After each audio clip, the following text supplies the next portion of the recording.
So, hi mga unta. Igutom ko eh. Ay ako sa dana. Beef salpikaw nga humok siya din na siya gahi. Kay wagyu akong gigamit.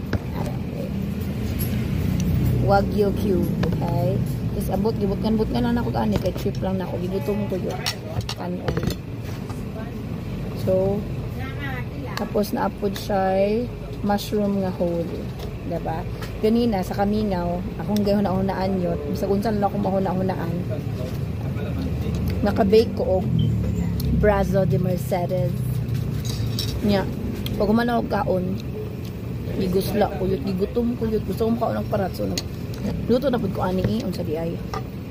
Kaya nang trabaho na to si kaon.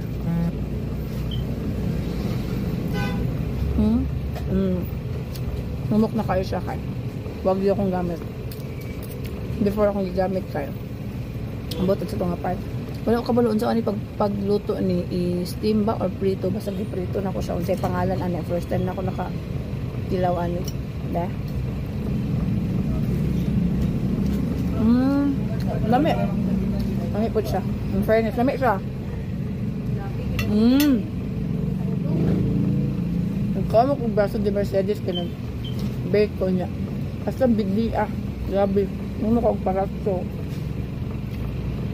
Luto na lang ko. Di pang dala na. Kumplit na mga gamit sa balay. Uy, kay dugay na kay kula katambay sa basa mga isa na kabulan kapin. Hindi na ako galuto-luto.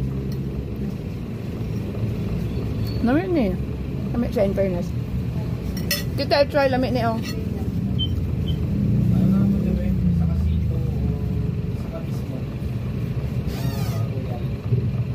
Pero ko sabot akong dupanggaon kani seafood ang lasa niya. Kaning beef salpikaw steak ang lasa. Kamal-hamal na saka ano.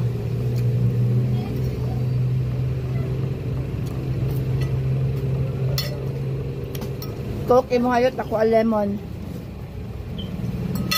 Nya gusto mamayat.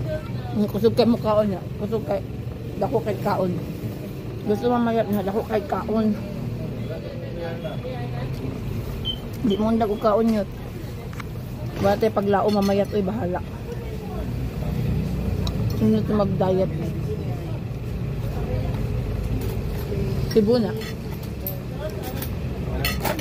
Chicken. Ang saan palitan ba? Pundador. Wait lang. Manindira sa ako. I'm back! I'm back! Nanindira sa ang kuan. Purita. Charot.